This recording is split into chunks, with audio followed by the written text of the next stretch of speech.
Hey guys, welcome back to the channel. So behind me, I got a 2011 Subaru Forester. This one has around 109,000 miles, and we are going to be replacing the driver's front lower control arm. Now, before we go ahead and begin this video, guys, if you haven't subscribed to the channel, go ahead and hit the subscribe button down below. It'll definitely help the channel grow. And with that said, let's go ahead and start on the repairs. So first step in this, like always, guys, get the car raised up safely, get the wheel off wherever you're going to be doing the work. And I've already gone ahead and done that because I already went and did the passenger side control arm on this one. Basically what's happening with this car is the ball joints have failed, and there's also the bushings on the control arms that have failed that are very common. I believe they're called compliance bushings on these things. So instead of ripping it apart just to replace the ball joint and the bushing, since this thing does have 100,000 miles, the customer decided to go ahead and throw brand new control arms on there.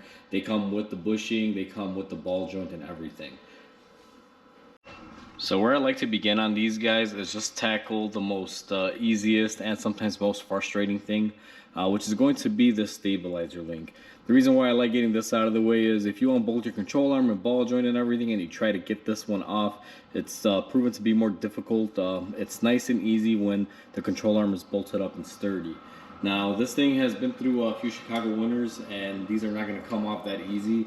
So I always like to take my torch to these. Just heat up the bolts. We are not going to be reusing these. We are actually going to be replacing them. So I'm going to go ahead and fire up my torch here. It's going to get a little loud.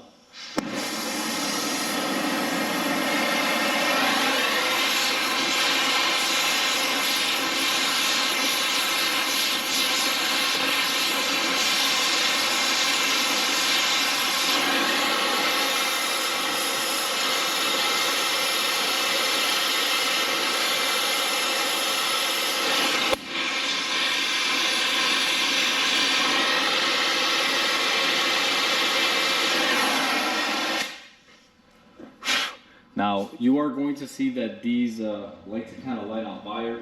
That's because they have a nylon locking style ring that'll hold them into place. But all you have to do is just burn it out of there like I did. It'll help loosen everything up. What I'm going to do now is simply grab the actual end here on the inner portion. There's a little metal portion you can grab onto. And then we're going to go ahead and zip these off. And you can see the difference when you heat it up, how easy they come off. For the upper bolt, we're going to be needing an extension just to make it a little bit easier. And I'm going to be doing the same thing. I'm going to be grabbing on the inner portion and just trying to grip that metal portion on there on the inner end.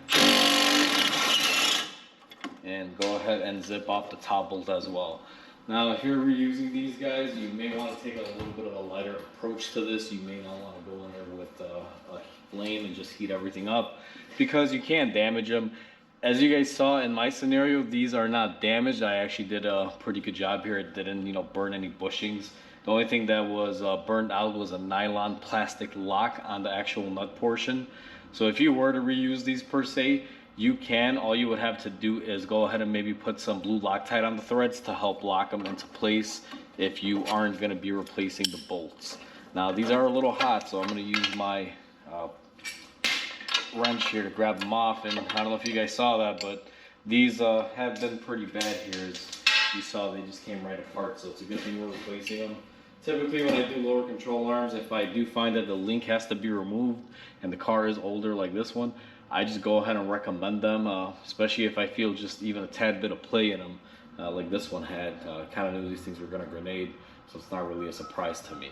But either way, now that we got that portion out of the way, we need to go ahead and loosen our ball joint. Now the ball joint on this one is kind of a unique setup the way Subaru does these. The ball joint will actually kind of fit up there like in a Honda style where it will fit inside of the knuckle. But instead of it being pressed in there, it's actually held in by this retention bolt. That bolt should be, I believe, a 14 millimeter, if I'm not mistaken. Let me go ahead and size it up, which it is. And you got to be careful here. Sometimes these come off, sometimes they don't. This car was in here the day before. I went ahead and hit everything with penetrating oil, so hopefully it unseized a little bit of it. I'm going to go ahead and take this one off right now, right here. And you can see all of that rust buildup that came flying out of there. And these bolts do have a tendency to rot up pretty good. I usually will take a wire wheel to them and just clean them off. That way they're nice and easy going back in and they don't give you any issues. Now that we have that portion of it done, what I like to do is go ahead and move on to my retainers in the back. You can try to go ahead and remove the ball joint if you'd like, but what I find is that these are pretty stuck on there. I usually have to use an air hammer, and it's a lot easier when the control arm isn't held in an upward state and it's just hanging down to take my air hammer and just basically zip it down. So we're gonna go ahead and move to unbolting it from the frame. Alright guys, so I grabbed the camera in my hand just to show you what we're going to be tackling next. In the front you're going to have this bolt here. You can get at it with a wrench on one side and your impact gun on the other side. It's pretty straightforward. This is the front facing one. Now the rear portion is actually a little bit easier. What you're going to have is this bracket here. There's two bolts, and then we also have our nut that holds on our control arm. Once you remove these two bolts and you zip off this nut, you take down the bracket, the control arm will be free from here. And just to kind of show you guys the reason why we're opting to replace the control arm here, let me see if I can get my light out of the way here to give you guys a little bit better view here. This back here is the bushing. It's called the compliance bushing. The reason why we're going to be replacing it is because you can see this control arm has been on here a while. That front bushing is probably worn out, and I can definitely tell you that this rear bushing is worn out along with the ball joint. The customer just felt it was a lot better and a lot cheaper to replace the whole thing, because the money that he would spend to buy all the individual bushings and ball joints and pay me labor to, you know, remove the control arm and press all the bushings out and redo it would cost pretty much just about what a new arm would cost. So it was in retrospect a good idea just to replace them. It actually winds up saving him a little bit of labor. So that's why we're doing it the way we're going to do it. Now let me get the camera set up here, guys, and I'll show you guys the removal of this rear bolt and this front bolt. Alright guys, so I have you set up on the forward bolt first, which is going to be right here. That's where we're going to be focusing in. It's kind of a weird angle to get in there and to show you guys. But what I'm going to be doing is using an impact gun with a 17mm here on the back side. And we're going to go ahead and fasten it onto our bolt. And we're going to be using a 17mm wrench to hold the front nut on there. And let's see if this bad boy decides to come off. And it did come off. It's not really that big of a fight when it comes to these. They do come off quite easily, what I find most of the time. Now that we've taken out the front, what we're going to be doing is removing the rear. And what I do is go ahead and remove the two bolts back here. And then we're going to go ahead and remove the nut while we hold the bracket up here. Be careful and hold this, guys, because it will fall down if you remove the nut all the way. So you guys can see this bracket does come off separately. That's why I always say hold on to it, because if it comes down, it will hit you in the face and possibly hurt you, or you know, it's not going to be a good thing. Put it like that, if it might have hit you in the face regardless. So always be mindful of that. Now that we have everything pretty much loosened up, this control arm should be free and wanting to come out. I'm going to have to go ahead and switch up the angle here, and let's see if I can move the light so it's not shining directly at your guys' face here on the video. And what I'm going to do now is just start prying down on the control arm. Typically I'll grab a pry bar, and what I'll do is I will work out this front section, and it tends to fall out fairly easily just like that. Now that we have our arm free from our frame and just sort of hanging it, the only thing holding it into place is going to be the ball joint itself. Let me go ahead and position you guys around the other side and show you guys how to get off the ball joint that is pretty much stuck into the knuckle area at this point. Even though we took off the bolt, rust does tend to seize it up in there quite a bit. Now that I've got the view correctly, guys, we are going to be focusing in right here. You can see that our control arm is dangling. It's pretty much, you know, ready to come out at any time here. Now, the reason why I like to dislocate these first is because you can see I can, you know, give myself a lot of working room here to come in and actually use my air hammer. That way I can kind of hold it out to the side and position it wherever I'd like. Now, what I'm going to do is go ahead and get my air hammer set up here.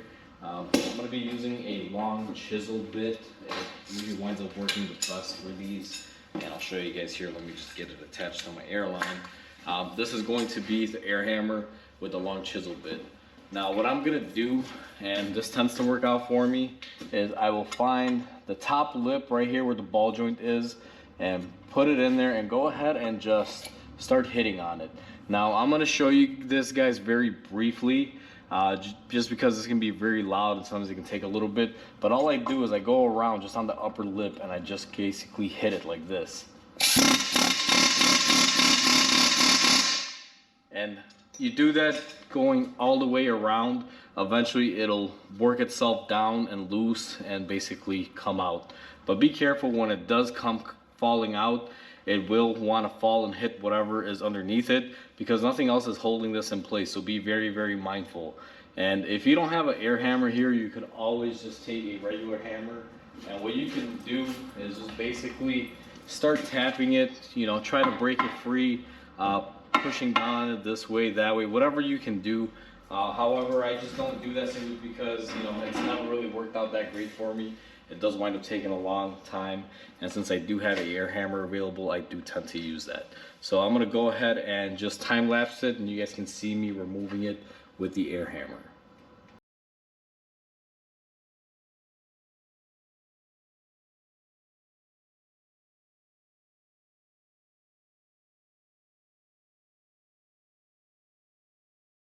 So as you guys just saw in the time lapse, it took a little bit, but we were able to get it out.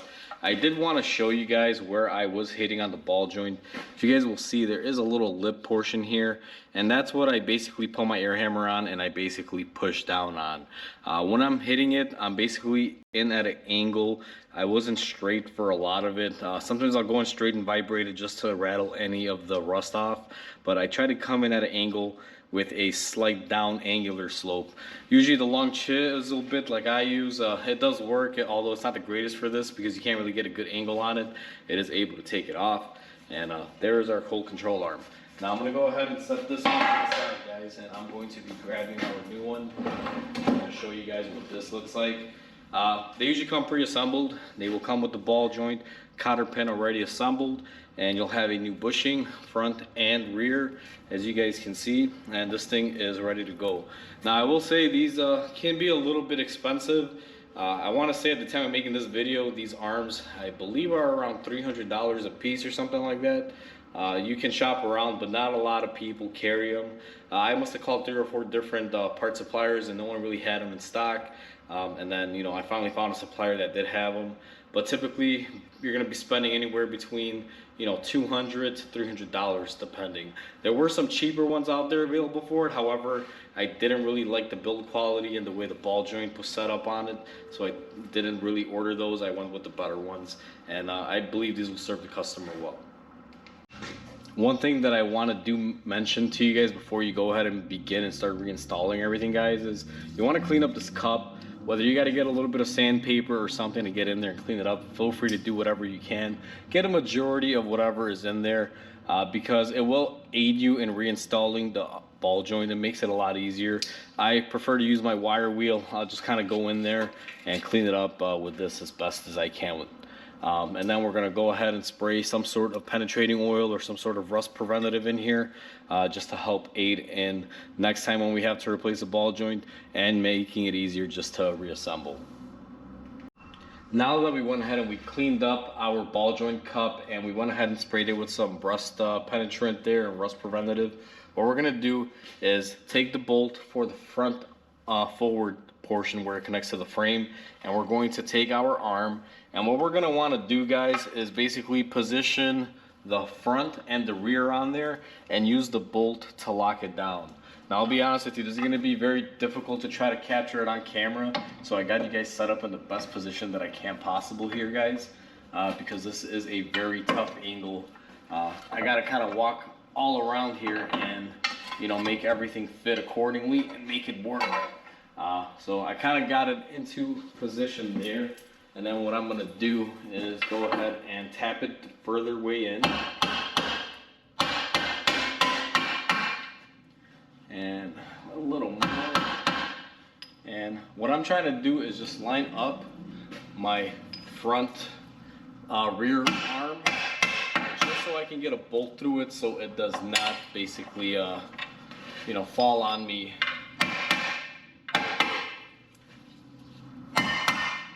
And usually these are pretty easy, they're not overly difficult. And you guys can see I got one portion of it on there. Now what I got to do is just get the other end to line up. Sometimes it will move on you, so you will have to kind of, you know, just position it around.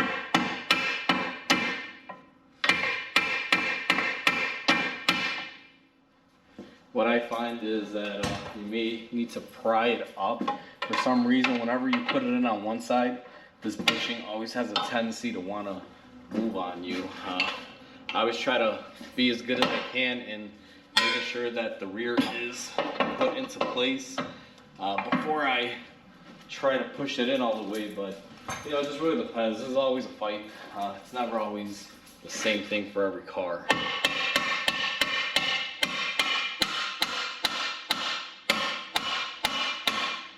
So my rear one is in place. I got the front ball joint in a good place. And now all I have left is that front bolt. Just trying to line it up here. I'm use my pry bar to just help get it in the rest of the way. And there we go. So let me go ahead and grab the camera and show you guys what our final product is here. As you guys saw, I basically just put it in here first and got my bolt right there set up while aligning the rear and aligning our ball joint into the cup here. It's kind of like a juggling process, guys. It's not really, you know, 1, 2, 3. This is just the approach that has always worked for me, and this is why I'm saying to do it this way. I know some people will just try to put these two in and not line up the ball joint. But then what happens is you can fight your ball joint going in. This just makes it a lot easier if you can kind of do everything while everything is loose. Now that everything got lined up, guys, what I'm going to do is start at the rear. I'm going to take our bracket and go ahead and position it into place. Now you can't really screw this up, guys. This really only goes in one way. So if you do wind up somehow getting this to go on backwards, I have no idea how that would be possible, but just be mindful, pay attention as to how it goes. I'm going to go ahead and get my gun. We're going to go ahead and bolt that up.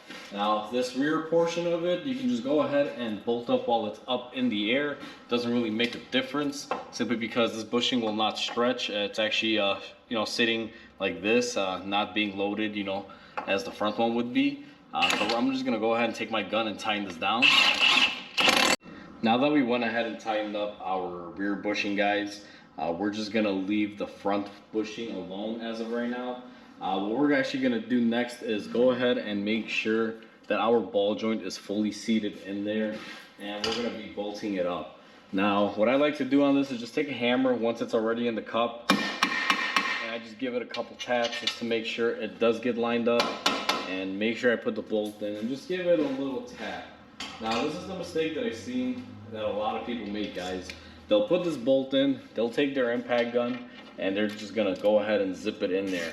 And that is actually not the right way to do it. What I like to do is start it off with my hand ratchet here. As you guys can see, I try to get a couple threads, because if you cross thread this, well, on top of you having to buy a new knuckle, you're also gonna make your day go a lot worse, because these knuckles are not very easily found. So I always tell people, start them off by hand. Once you go ahead and start them off by hand, if you guys noticed in the time lapse, I actually had to put my air hammer fork in the middle and kind of spread it open a little bit. So what I like to do is just use my impact to zip it on before I go ahead and torque it on there. This way it ensures that it closes everything up. So I'm just going to hit it once or twice more. And And then what I do is I loosen it and I just, very lightly go ahead and use my impact gun and tighten it on there. Now what I'm gonna do with this is I'm gonna go ahead and torque it. And as everybody here knows, if you've been following my channel, I don't show me torquing stuff on camera. It's just redundant. So go ahead and do whatever you want to do, whether you use a torque wrench or impact gun. Do whatever you want to do and get it tightened up.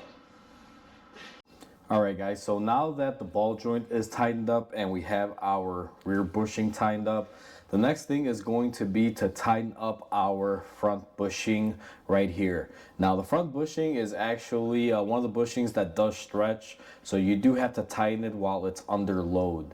And the way that I do this is I use a jack that I have set up here underneath the control arm, and what I'll do is I'll lower the lift a little bit on it so I can basically put the car at right height.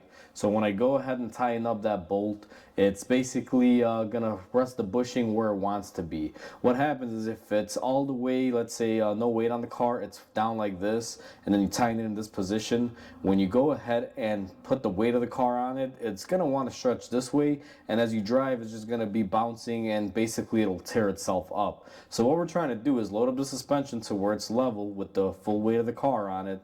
We're going to tighten it up in that position so that way when you do lower it, it's exactly where it should be. And it's not going to overstretch one way or the other. It'll just have enough rigidity to basically move whichever way it needs to based on road conditions. So what I'm going to do now, and if you guys remember the previous clip, I just ran the bolt through. I didn't actually put the nut on it. I'm going to go ahead and put my nut on it right here. And what I'm going to do is go ahead and tighten this up once I get it at right height. Now the way I like to get it at right height is basically lower the lift onto it. It's quite easy, at least the way I do it here in my shop. If you guys don't have a lift that you're doing this on, what you could also do is place a jack stand right here and lower the weight of the car onto it. Whatever's easier. You just got to have a way to lift the car up. Alright, now that I got my bolt on there and our jack stand is set into place, what I'm going to do is go ahead and slowly and carefully put the weight of the car on that arm. You got to be very careful when doing this in a shop, guys, because the car is on a lift. You definitely do not want to drop it and basically create an issue here over nothing. So right about there, I can see that the car is starting to lift up on the lift. And we have enough load on our arm here. You guys probably saw that moving.